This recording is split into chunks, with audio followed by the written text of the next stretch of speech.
తాకట్లో ఉన్న మీ బంగారాన్ని విడిపించి ఆ రోజు ఆన్లైన్ రేటుకి కొంటాం. Sharma gold company. ప్రవీణ్ విజయవాడలో ఆ 3 గంటలు ఏం చేశారు? ఎక్కడికి వెళ్లారు? ఎవరెవరిని కలిశారు? ఆయన కేసులో కీలకంగా మారిన ఏ ప్రశ్నలకు జవాబు దొరికింది? ఆయన విజయవాడలో విశ్రాంతి తీసుకున్నట్టు పోలీసులు గుర్తించారు. పగడాల ప్రవీణ్ హైదరాబాద్ నుంచి ఈ నెల 24న ఉదయం 11 గంటల ప్రాంతంలో బయలుదేరారు. విజయవాడకు సాయంత్రం 5 గంటలకే చేరుకున్నారు. సాయంత్రం 4:45 విజయవాడ శివారు గొల్లపూడిలో పెట్రోల్ కొట్టించి అక్కడ ఫోన్ పే ద్వారా పేమెంట్ చేశారు. అక్కడి నుంచి బయలుదేరి కనకదుర్గ వంతెన వారధి మీదుగా బెంచ్ సర్కిల్ చేరుకున్నారు. 5:20 రామవరప్పాడు రింగుకు కొద్ది దూరంలో బైక్ ఆపి కూర్చున్నారు.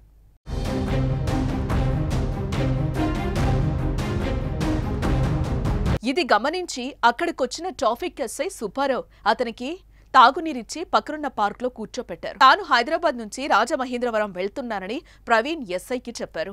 బైక్ హెడ్లైట్ దెబ్బతిని ఉండడంతో అప్పటికే బైక్ ప్రమాదానికి గురైనట్టు తెలుస్తోంది. హెల్మెట్ ఉండడం వల్ల ప్రాణాపాయం నుంచి బయటపడ్డారని గమనించారు. అనంతరం ప్రవీణ్ ఫోటో తీసుకున్నారు. పాస్టర్ సాయంత్రం 5:30 నుంచి రాత్రి 8:30 వరకు అక్కడి పార్కులో విశ్రాంతి తీసుకున్నారు. అనంతరం ఎస్ఐ టీ తెప్పించి ఇచ్చారు. ఆ తర్వాత తన బైక్ పై రామవరప్పాడు రింగు మీదుగా వెళ్లిపోయినట్టుగా తేలింది. అయితే ఇదంతా ఒక ఎత్తైతే మరో సంచలన విషయం బయటకొచ్చింది.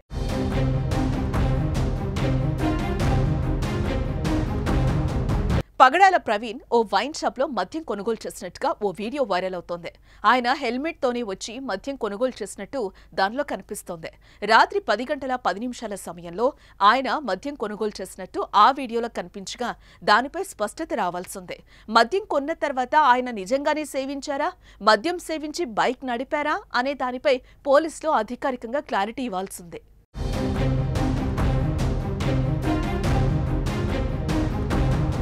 పగడాల ప్రవీణ్ మొదట కంచికచర్ల పరిటాల మధ్య ప్రమాదానికి గురైనట్టు సమాచారం.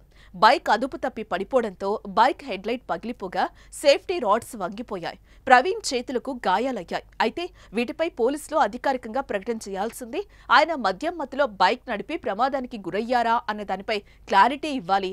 ఈ కేసులో బయటకొచ్చిన ఈ తాజా పరిణామాలతో కేసు మరో మలుపు తిరిగినట్టుగా కనిపిస్తోంది. ఎందుకంటే గత మంగళవారం కొంతమూరు టోల్గేట్ కు సమీపంలో చనిపోయి కనిపించిన నాటి నుంచి ప్రమాదం కాదు హత్య అని క్రైస్తవ సంఘం బలంగా అనుమానిస్తోంది. అందుకు సంచలన ఆరోపణలు చేయడంతో తెలుగు రాష్ట్రాల్లో పగడాల ప్రవీణ్ మరణంపై తీవ్ర చర్చే జరుగుతోంది. ప్రవీణ్ మరణాన్ని ఏపీ ప్రభుత్వం కూడా సీరియస్ గా తీసుకోవడం ఇప్పుడు చర్చనీయాంశమైంది. వారం రోజులుగా కేసుపై మిస్టరీ ఇంకా కొనసాగుతూనే ఉంది. ఇప్పుడు ఇంకో విషయం బయటికి రావడంతో కేసు చిక్కుముడి వీడే అవకాశాలు కనిపిస్తున్నాయి. దానికి తోడు పోస్టుమార్టం నివేదిక కీలకంగా మారనుంది.